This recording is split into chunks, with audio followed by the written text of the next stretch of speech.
अस्सलामुअलैकुम dear viewers, कैसे हैं आप? उम्मीद है खैरियत से होंगे। अल्लाह पाक आप सब पर अपनी रहमतें और बरकतें नाजिल फरमाए और सब पर अपनी ख़ास रहमतें करे। तो शगुफ्ता का किचन में खुश आमदीद। जैसा कि आपको पता है विंटर सीज़न चल रहा है और विंटर सीज़न की ख़ास सौगात है ये किन्नू, जिनको माल्टे कहते हैं, ऑरेंज कहते हैं, किन्नू भी कहते हैं। तो मैंने सोचा, आपको जैसा कि पता है कि मेरे घर में सुबह ही पेटी आई है, गिफ्ट आया है माल्टे। तो मैंने सोचा इस मौके का फ़ायदा क्यों ना उठाया जाए। तो चलिए जी, फिर मैंने निकाले हैं ऑरेंजेस। तो मैं इनका बनाने जा रही हूँ मार्मलेड यानी ऑरेंज जैम। तो किस तरह से बनाते हैं उसके लिए हमें चाहिए हैं, मैंने ले लिए हैं 1 2 3 4 5 6 7 8 9। तो 9 किन्नू मैंने ले लिए हैं। 9 में से 4 का मैं जूस निकालूंगी और 1 2 3 4 की मैं पल्प निकालूंगी। और ये जो एक ज़्यादा लशपश से साफ़ सुथरा सा है, इसको साइड पे निकालूंगी। वो मैं बताती हूँ किस लिए, ताकि मुझे याद रहे कि वो वाला किन्नू यूज़ करना है। तो चलिए स्टार्ट करते हैं। सबसे पहले तो जो 4 हमने जूस बनाने हैं वो बड़े वाले मैं ले लेती हूँ ताकि जूस ज़्यादा बने। और इनको 4 को साइड पे कर लेते हैं। इनको दो दो पीसेस में डिवाइड कर लेंगे। बिस्मिल्लाहिर्रहमानिर्रहीम।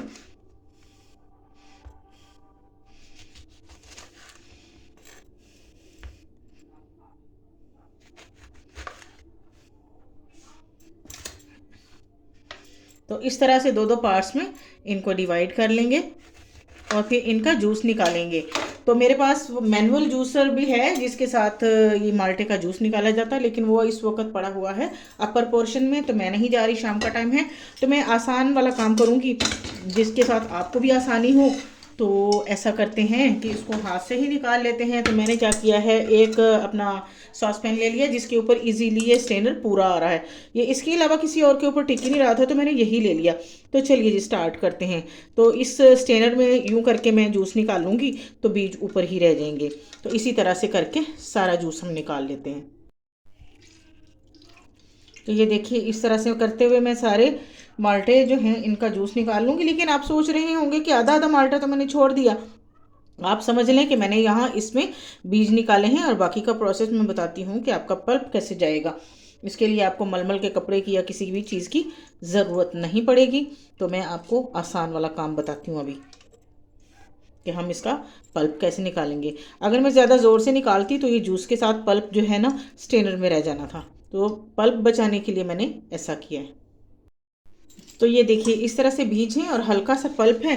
तो हम इसको स्ट्रेनर को ऐसे करेंगे तो ये सारा पल्प भी इसमें से निकल जाएगा। अब बाकी का पल्प कैसे निकालना है वो मैं बताती हूँ। समटाइम हर घर में मलमल का कपड़ा मौजूद नहीं होता, तो फिर लोग सोचते हैं कि अब इतने से काम के लिए मलमल का सूती कपड़ा कहाँ से ढूंढें। वैसे तो शिफॉन का कपड़ा भी घर में पड़ा हो बिल्कुल नया कोरा, तो वो भी यूज़ कर सकते हैं। तो ये देखें, ये अच्छी तरह से छाना जा चुका है। अब मैं क्या करूँगी, इस तरह से माल्टे को पकड़ूंगी और ये लेके उल्टा करके इसको इसके साथ इसका सारा पल्प निकाल लूँगी।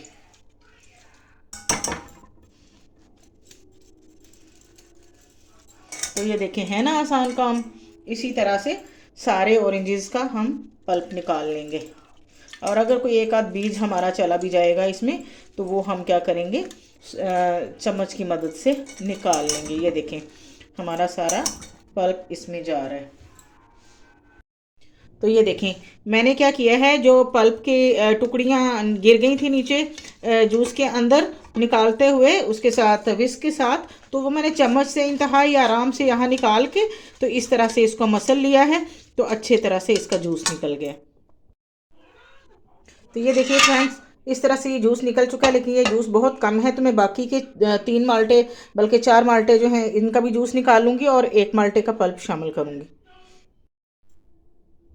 जी तो फ्रेंड्स देखें, ये मैं इस तरह से छील के इसका सारा फाइबर उतार लिया है। फाइबर को इस तरह से अच्छी तरह से रिमूव कर लेना है और इसको यहाँ सेंटर से पकड़ के इस तरह से निकाल देना है, इसका सेंटर पार्ट भी और बीज भी। तो ये मैं इस तरह से कर लूँगी, अच्छी तरह से रिमूव कर लेंगे क्योंकि हमें ये चीज़ भी चाहिए, चंक्स भी तो चाहिए। इन्हीं के साथ तो मार्मलेट बनेगा। तो ये देखें, यूँ पकड़ के इसका सेंटर पॉइंट निकाल देना है। सख्त वाला हिस्सा जो है यूँ करके निकाल देना है और साथ बीज और फाइबर भी अच्छी तरह से साफ़ कर देने। तो ये 1 किन्नू के मैं कर चुकी हूँ। आप एक डालना चाहें या दो डालना चाहें तो ये तो आपकी अपनी मर्ज़ी है, चॉइस पे डिपेंड करता है कि आपको कितना थिक अच्छा लगता है। तो ये देखें। अच्छा, ये तो हो गया, इस तरह से मैंने कर लिया। ये वाले जो हैं मैंने 4 पीस कर लिए हैं, इनको मैं इसी तरह से रिमूव करूँगी यहाँ पर। ये देखें, बहुत ही आसानी से हो जाएंगे। ऐसे निकाल लेंगे इनको।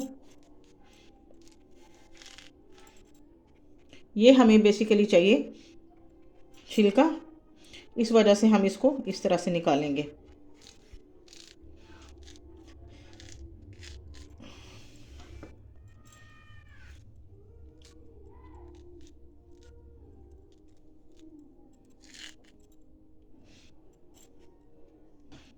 ये जो मैंने साफ़ सुथरा वाला माल्टा रखा था किन्नू, वो मैंने ले लिया है।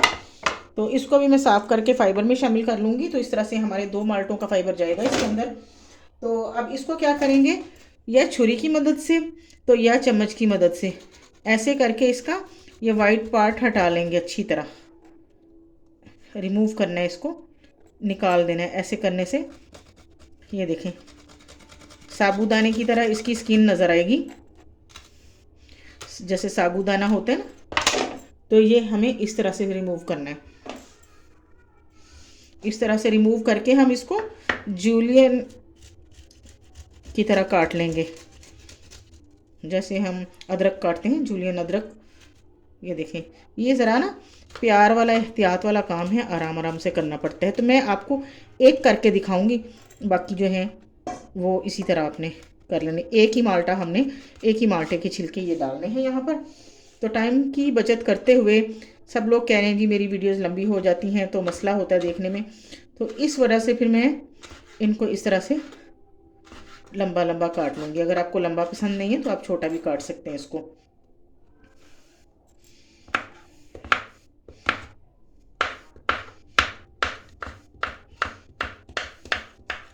तो ये देखिए जी, ये हमारी कटिंग हो गई है। तो इसी तरह हमने एक लेमन के छिलके इसी तरह से किए हैं और 3 लेमन का जूस मैंने निकाल लिया है। तो ये सारी चीज़ें अभी हम शामिल करके जी। तो फ्रेंड्स, सामान सारा तैयार बिल्कुल रेडी हो चुका है। तो जूस की और चीनी की पैमाइश कुछ इस तरह से होगी कि अगर आपके पास मेजरिंग स्केल है तो आप उसमें भी डाल सकते हैं, और अगर आपके पास वो नहीं है तो आप ये देसी तरीके से, मेरे वाले तरीके से भी डाल सकते हैं कि आपने प्याली से पैमाइश कर लेना। ये कुछ बीज इसमें रह गए हैं, वो भी मैं निकाल लेती हूँ। तो ये है 1.5 प्याली हमारे पास जूस,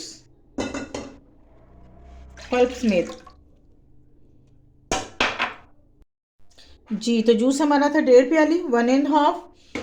तो चीनी हम डालेंगे 1 प्याली भरकर। इसमें डालेंगे ये पल्प निकाले हुए किन्नू, इस तरह से साफ किए हुए, ये इसमें शामिल कर देंगे।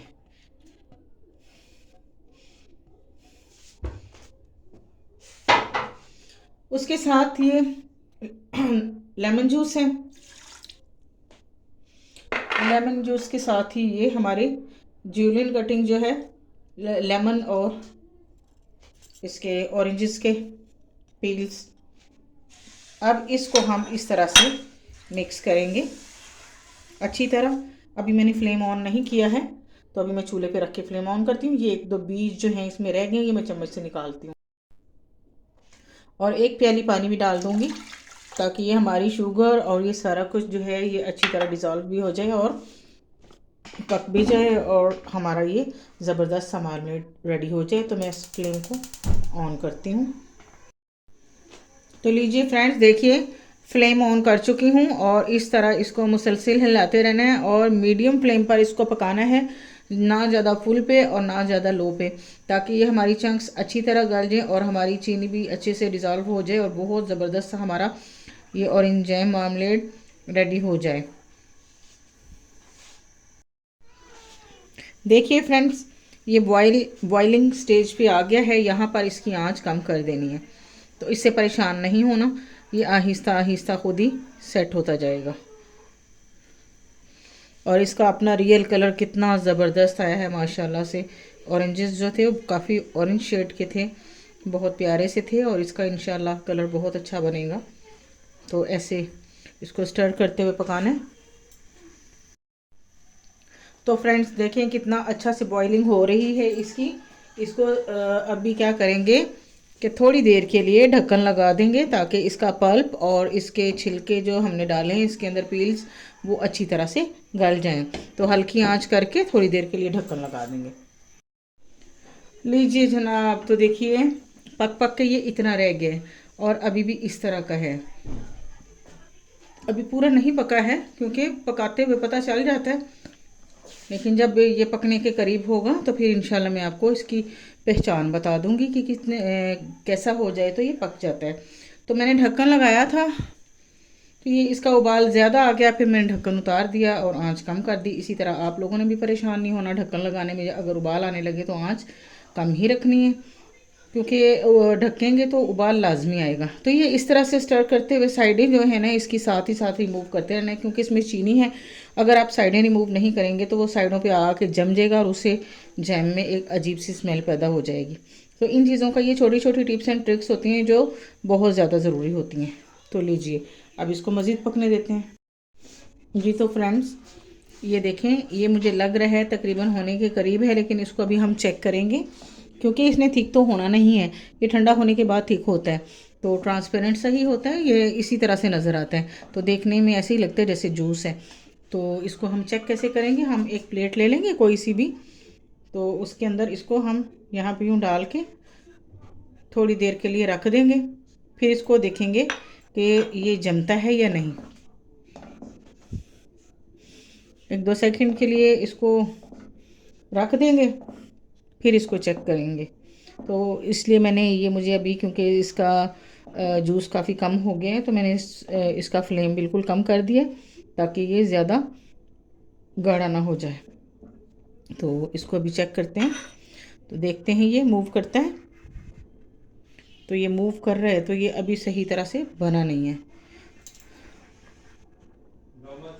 ये देखें अभी थोड़ा पतला है, ये देखें गिर रहा है। इसको थोड़ा सा और पकने देंगे।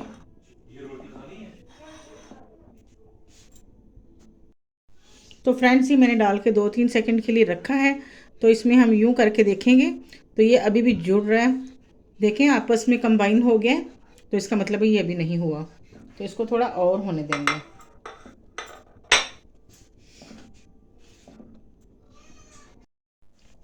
तो लीजिए फ्रेंड्स, अब मैं इसको चेक कर चुकी हूँ, ये काफ़ी थिक हो चुका है। ये देखें ये अब मूव नहीं हो रहा है, बहुत स्लोली मूव हो रहा है। ये ठंडा होकर मज़ीद जम जाएगा। इसको इससे ज़्यादा गाढ़ा नहीं करना वरना ये बहुत थिक हो जाएगा। इसको अब उतार लेते हैं और रखते हैं ठंडा होने पर जाम किसी भी जार में डालेंगे। तो उसके लिए आप इसको स्टोर करने के लिए आप कोशिश करें कि इस तरह के जार में डालें, शीशे के जार में डालें और इसको स्टेरिलाइज कर लें अच्छी तरह से, गर्म पानी से धो के खुश्क कर लें और इसमें पानी नहीं होना चाहिए। तो ये ठंडा होता है तो मैं जार में डाल के दिखाती हूँ आपको। तो लीजिए जनाब, अब मैं मार्मलेड को ठंडा कर चुकी हूँ, जैम को ठंडा कर चुकी हूँ। देखें ठंडा करने पर कितना ज़बरदस्त औसम बन चुका है। इसमें कोई फूड कलर नहीं है, कोई केमिकल नहीं है, बहुत ही ज़बरदस्त बना है। और इसको आप फ्रिज में रख के 3 महीने तक खा सकते हैं और बग़ैर फ्रिज के 1 महीने तक चल जाता है, लेकिन 1 महीने तक इसे छोड़ेगा कौन। इतना ज़बरदस्त और यमी बनता है कि 1 हफ्ते में ही ख़त्म हो जाएगा। तो ये इसको हमेशा शीशे के एयर टाइट जार में डाल के रखना चाहिए। बिस्मिल्लाहिर्रहमानिर्रहीम। देखें ज़रा इसकी कंसिस्टेंसी देखें, देखें माशाल्लाह से कितना ज़बरदस्त है।